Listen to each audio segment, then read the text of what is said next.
Hey, what's up guys? This is Anthony from Anthony's Customs, and this video I want to show you my newest custom.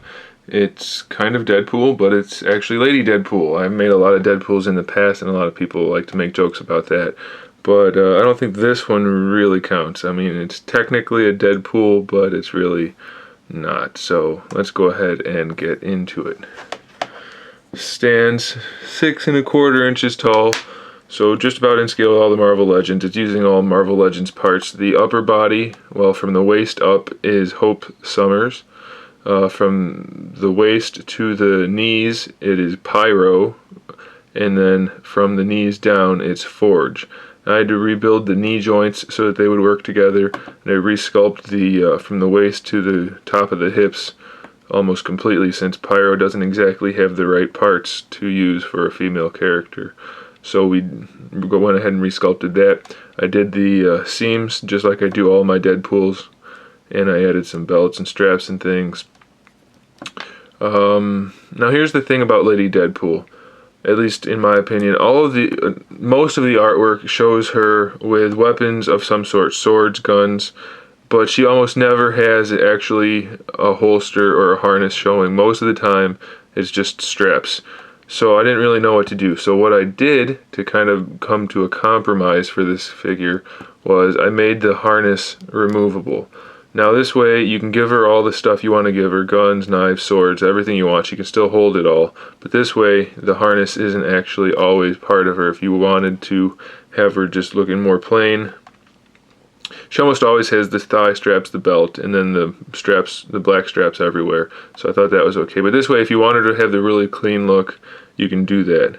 If you want her to have the straps in the chest harness, you can do that as well. And it doesn't quite stop there. Let's put the harness back on so I can show you what else I'm talking about. So you can put that back on if you want her to have the sheaths and everything, and the shoulder holsters. So there's the whole deal. It's got the shoulder holsters there and the type of sword sheath that I like, so that they hold the swords in place and look nice. But when you take the swords out, they're not too cumbersome. You need the swords to be in there kind of tight so they don't just pop out on their own. So you see, once you take the swords out, it's really nice and compact and pretty clean looking. So we'll leave those in there just for now so you can get the overall feel of the figure. And now the other thing I didn't want to do, I didn't really know what to do about, is the shoulder holsters. She normally doesn't have these at all, but I wanted a place for the guns. The guns are removable, of course. But without having the guns in there, and in case you just want to have the sword part by itself, the shoulder holsters are actually movable on their own on the harness. If you look, I made it so that they can slide along the harness and kind of tuck in the back here. I know they kind of don't really serve a purpose back there, but they get hidden pretty easily. They're pretty well out of the way. They don't get in the way of the swords, and that way you can just have the chest harness by itself. And as you can see, they're not particularly obvious. They kind of just disappear back there. At least in my opinion, they disappear well enough to make it functional. So that gives her a different option. You can have lots of options with this figure. I had to add the hair. I made the hair posable so that you can give her some dynamic styling. Or if you just want the wind blowing, for example, anything like that, you can do that. And it does come off for storage if you want to store the figure or make her bald Lady Deadpool. You can do that as well. We'll leave the hair on for now. The head is Maria Hill. I resculpted it almost completely, obviously. I left the eyes themselves in there because I needed those, so I figured there's no point in getting rid of them. But otherwise it was resculpted. I built this harness out of part of the Forge harness.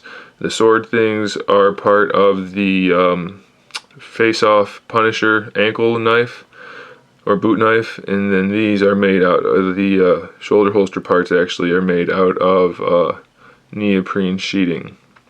And the belt is just random fodder. I made the Deadpool part myself. Same thing. Oh, the straps are actually cobbled together parts from the Forge harness as well. The Forge straps were used here. I added straps to the ankles, wrists, forearms, and to the biceps. that's basically the rundown. Oh, well, I guess I'll go into the body a little bit more. We didn't want to use the skinny legs that came on Hope Summer, so we cut it off right here. Well, I did, my customer and I decided to do that. Anyway, so I cut it off right at the waist. I resculpted, I added the pyro legs and crotch area, and I resculpted the whole lower crotch, waist area, whatever, to make it look a little bit more feminine. And then for the knee joints, the forged legs had really fat, the connector piece right there was really fat, so I had to reshape that to get it to work for the pyro legs, and that turned out really nice. I think it works very well. I just used the forged boots as well because they were pretty comic accurate.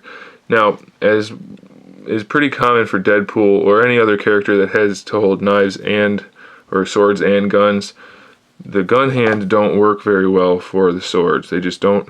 You can't hold the sword and a gun in the same hand because the swords have a significantly smaller gripping area, at least in action figures.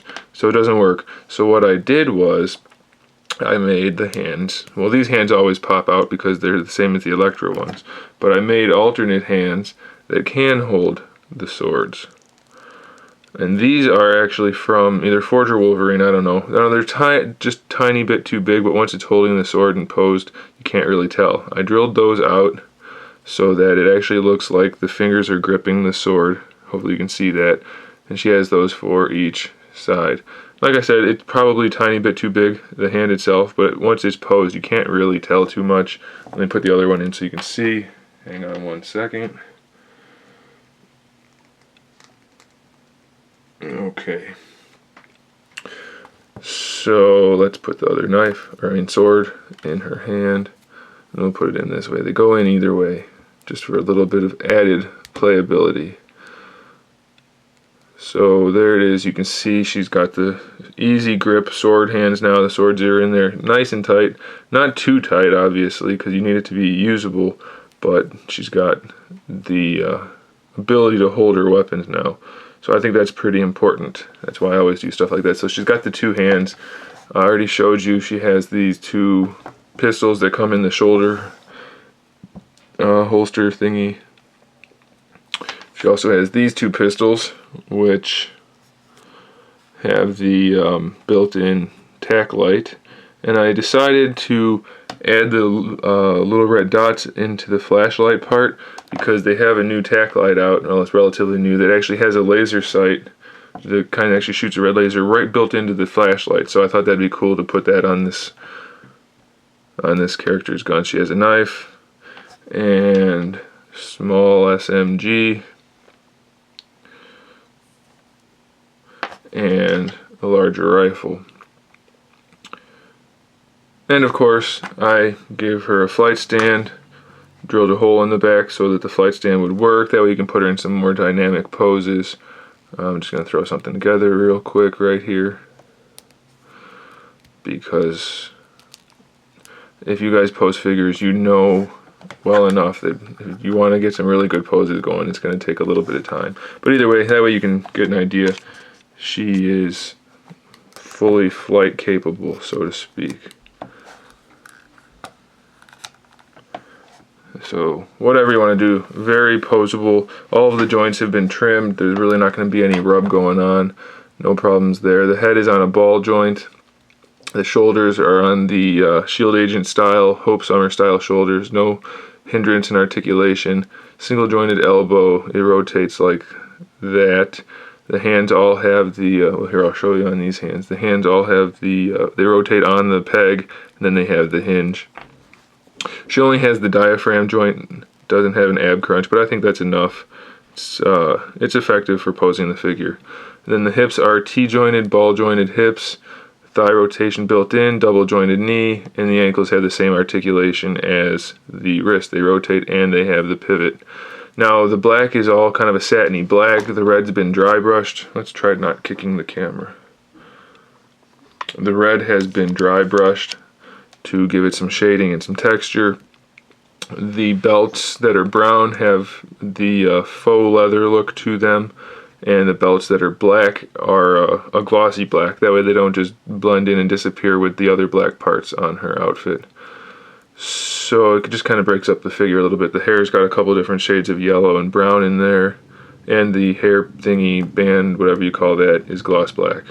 The belt buckle, I just painted that. Apparently she always has a gray belt buckle, the gray Deadpool buckle. I don't know her particularly well in the comics, but after looking at all the pictures, that's what she had, so that's what I put on there. And I think it looks pretty cool. I actually really like that. It gives it a little bit of style. And I think overall, using the Pyro / Forge legs was a good choice. Let's try to stand it up right. Because it just has a nice overall look to it, I think. It gives her more of an athletic look without being too overly muscular. And it's still pretty feminine, I think.